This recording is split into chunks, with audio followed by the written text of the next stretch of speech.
practitioner and a teacher of courses here, will be talking. The title of her talk will be "Oh My." Doesn't that spark your curiosity? Turn it over to you, Audrey. Thank you. Thank you, Peter. So, talking about all aspects of life, the mundane, the sacred, the profane, can leave our heads swirling. I mean, it's a lot to take in. Yet, as we did in meditation, if we add a little water to our consciousness, the swirl of colors become a masterpiece. Now that's what we're talking about, the oh my. So by exploring paradoxes last month, we delved into ways we categorized life, separating and judging based on perceived importance. This month we examined the ordinary, that was my talk, the perceived sacred life, that was Reverend Steph, and with rules and practices, which is interesting coming from her, in a good way. And the profane, which was April, who can't apparently say anything profane, but whatever. Not spiritual. I've said this before, but as pracs, we know when somebody asks us for a treatment, often it's something we need to look at ourselves. So I have the last week summing up the month, oh my. And it's a reminder that we are all aspects of the one. And we find that there is truly no difference or separation between the mundane, sacred, and profane. Just as water is added to different colors in a watercolor painting, so they mix and blend, becoming new colors altogether. Similarly, when water, flow of our consciousness, is mixed with all the various aspects of life, we realize that everything is divine expression of the individualized spirit. Now to quote Ernest Holmes, what he says about science and mind principles, and I guess a lot of us do, we believe in the individualization of the spirit in us, that all people are individualizations of the one spirit. I think there's a song, what is it? Unique Expressions of God. Of God, yeah. So he did not separate these parts of our lives or tell us that only parts are sacred, but instead he specifies that all of each person is sacred. The phase means that all parts of ourself, the sacred, the mundane, and the profane, must be God. And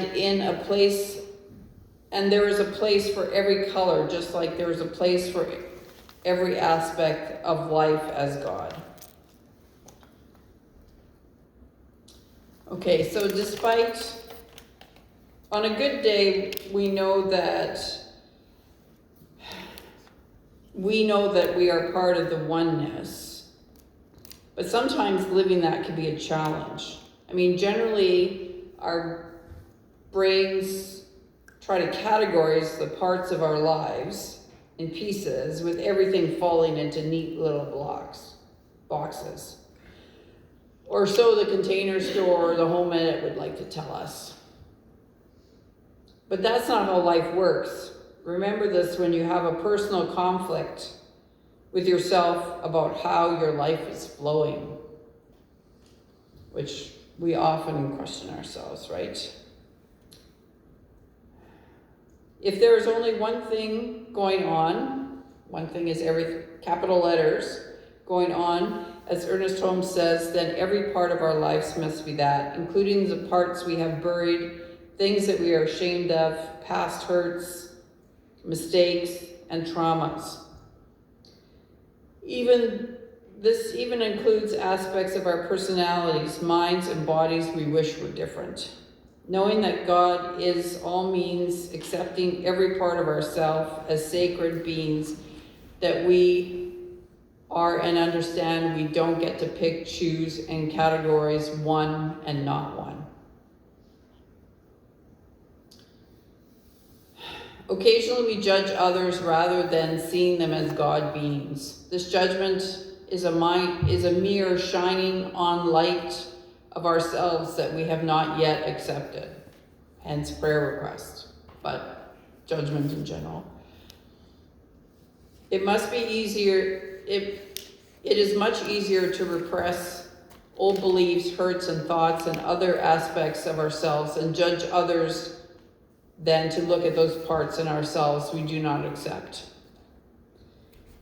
But how do we heal or release this gunk? Look at it. Once we own and accept those parts of ourselves that we have historically felt were unlovable, we find that the need to judge others generally falls away. Also, knowing this helps me handle criticisms others have for me by asking myself, is this mine to look at, or is this about them? So as for shining a light on the part of myself that needs it most right now, I participated in the Tao of Forgiveness workshop Reverend Tammy facilitated a few weeks ago. In the workshop, I came up with a need to forgive myself for having more than 8 quilts halfway done and put aside. So, paired with Vivian, she kept asking me a question to narrow down my fears about it. It came down to the fear of losing a creative idea. So Vivian asked me in a tone that made it totally obvious, don't you journal your ideas? My answer was no. When I have a quilting idea, I cut fabric to capture it. So that was my first breakthrough. My second breakthrough, that night in my dreams. I had a quilting project that I was trying to figure out, and I came up with an idea for a tool to create at 3 a.m. In the morning, upon remembering the tool, I thought, what do I have on hand to use that it could be part of a prototype? And looking in my art room, I did find something that if I used it in a way that it was not invented for, it would solve my problem. So, I can capture a creative idea without starting a new project. Third breakthrough. A couple of days later, using my new tool, I am quickly coming close to finishing a highly complex quilt top. 30, 20, 10, 6 seams left to sew. I can physically feel the adrenaline spike in my body. My heartbeat's going a little faster. I can even feel it in my limbs right now. I'm having a physically challenging time sitting at my sewing machine.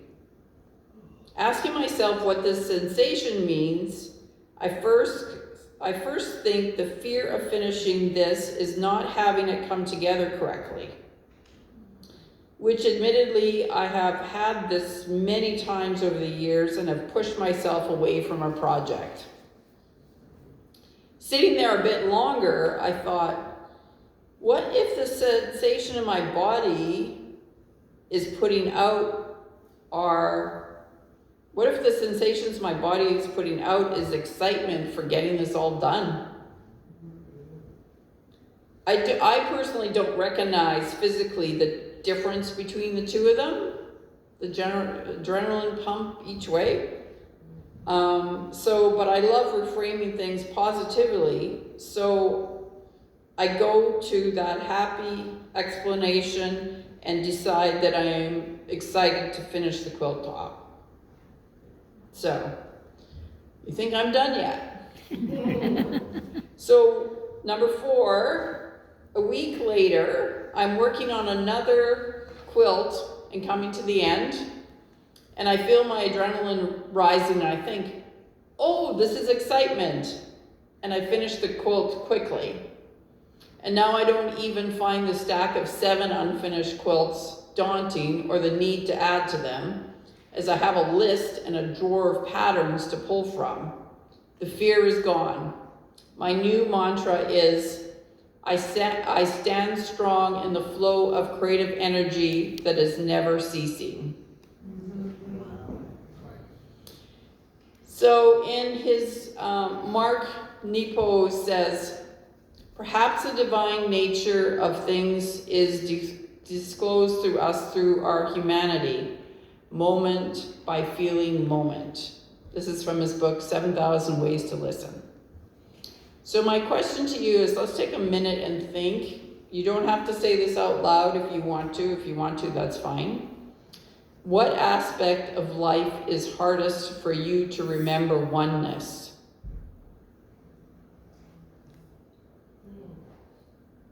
So, what aspect of life is hardest for you to remember oneness? So can you practice self-compassion about this in the next week? Knowing that anytime you find yourself coming from a place of judgment, look behind the judgment and see what is a shining light on within you that you have not accepted. Then actively accept that aspect of yourself with love, self-compassion, and kindness. Figuring out what you need to do to heal and release it. So getting back to science of mind ideas, seeing the perfection that exists at the level of spirit does not allow us to turn away, but instead calls us deeper into action, fully living the sacred, mundane, and profane parts of our everyday lives. It is up to us to find and express all the aspects of divine balance in our life. Can we see the beauty in profanity?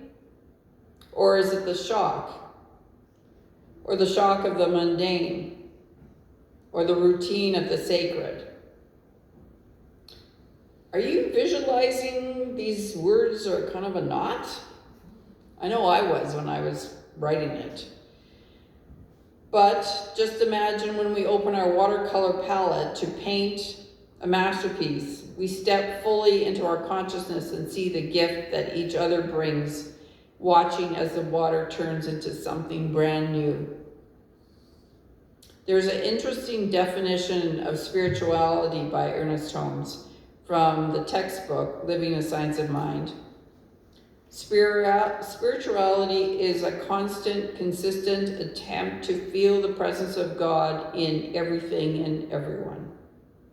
I think that's one of the simplest and most profound things he says. Spirituality is a constant, consistent attempt to feel the presence of God in everything and everyone. And I'm gonna close with an affirmation, like I love to do. You can repeat after me if you choose or not. Oh my. Oh my. Every aspect of life Every aspect of life is a sacred expression of spirit. is a sacred expression of spirit. And so it is. Namaste.